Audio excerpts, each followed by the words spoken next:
Hello, welcome to the White River Electric Grand Valley Power Mutual Training video for the month of January 2021. New year, new way of doing things. I'm going to try to get this all done in one take. I don't have any video editing software. Also, my camera only records in 10-minute intervals, so we'll be breaking this up. So my apologies. It's not the way I want it to be. I'm sure it's not the way you guys want it to be. Hopefully we can get back to the old days and meet once again.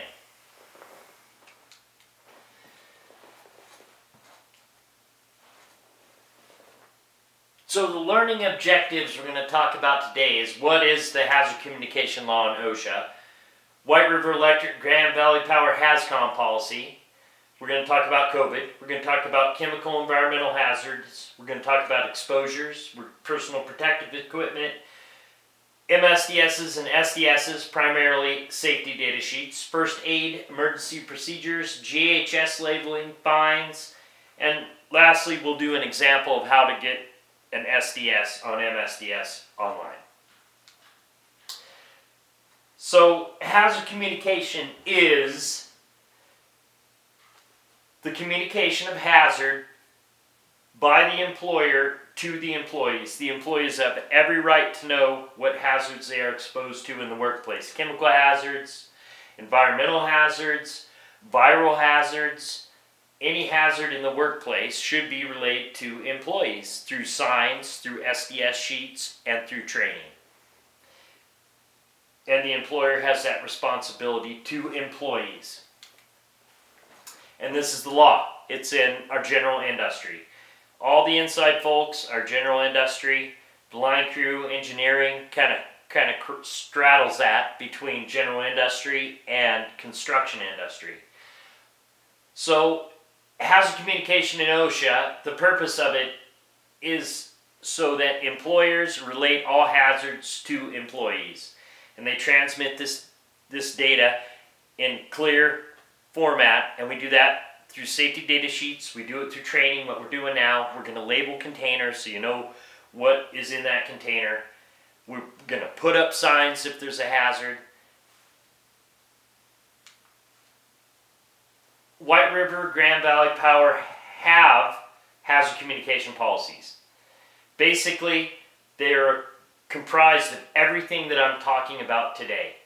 White River and Grand Valley Power will get and maintain safety data sheets on all products that White River and Grand Valley Power employees can be exposed to. These SDS sheets will be stored on Grand Valley Power and White River Electric's MSDS online that's accessible on your computer or your smart device. And also a hard copy will be located at Grand Valley Power in Gary's office and at White River Electric in Joe and Sam's office. And OSHA demands that you have double redundancy, so if you have a power outage, you can give them an MSDS. So that's part of the deal. We can assess MSDSs at our desk, remotely off-site through our smartphones, and we can also go back and get a hard copy and look at it. I would encourage everybody to try the MSDS online, and I will do a tutorial at the end of this. We're going to label all secondary containers. Gary and Eric are trained up on printing labels, and also we'll get a label, but we're going to label everything that is a secondary container. If you pour it out of the original container with all the warnings and all the labels on it, and you pour it into a different container, we're going to put a label on it. And mixtures, if it's water and bleach, we're going to put water and bleach, and we're going to put the signal words on it, such as that. And that's what's required of us, and that's what we're going to do. So there's no question. You don't have to guess if it's gasoline or water or lemon juice or something else. So the Hazcom policy for both Grand Valley and White River is the who, what, where, when, and why of employees' exposures in the workplace. And this can be a chemical exposure or an environmental exposure. We're talking everything from being exposed to gasoline vapors, welding fumes, to getting exposed to coronavirus. So without further ado, let's talk about SARS-CoV-2, COVID, They've got so many names for it. The Rona. The threat all employees and employers face worldwide is COVID.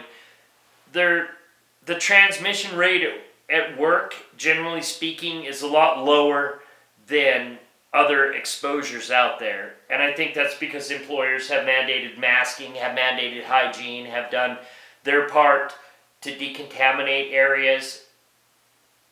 And I think that's what we're seeing there.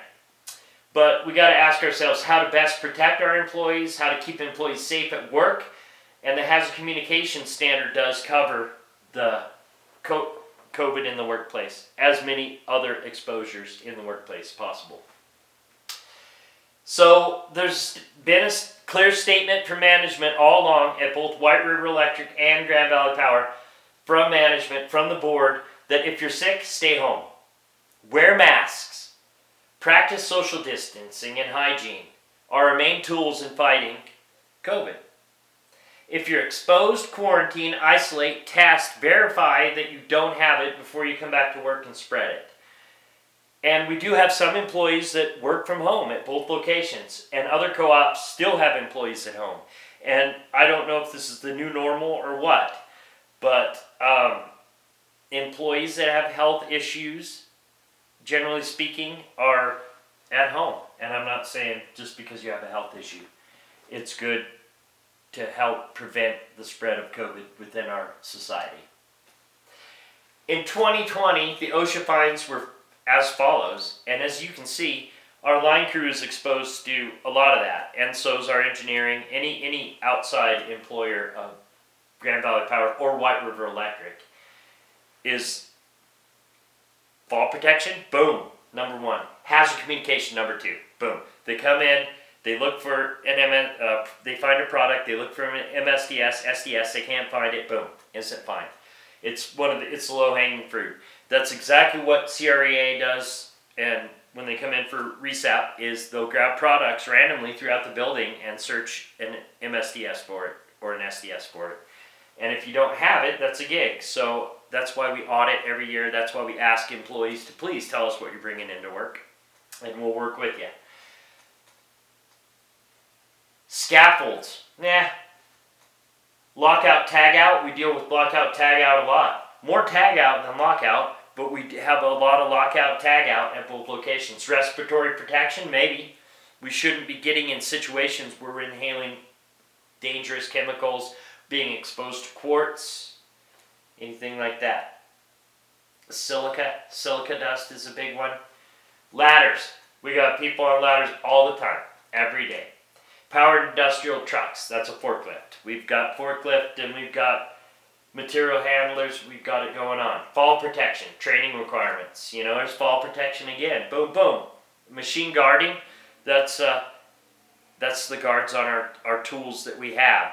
Grand Valley Power doesn't have as many tools as White River Electric, as far as we have a mechanic and we have a welding shop and we have an in-house basically repair shop, whereas Grand Valley Power has a grinder and a drill press for the most part. And, battery chargers. So, and personal protective equipment, life-saving equipment, ion-based protection. So, we're exposed across the board at both locations to all these OSHA violations. And I think we do a really good job across the board at both Grand Valley Power and White River Electric in all these areas. And I'm always looking, we have to pay close attention to the grinder in the shop at both locations. It's supposed to be 1/8 of an inch is what the tool rest is supposed to be from the hard part of the grinder, not the wire brush, but the stone part of the grinder. 1/8 of an inch, that tool rest. And every time they'll get you for a gig. Okay, this will stop our part 1. I will see you guys in part 2. Thank you very much.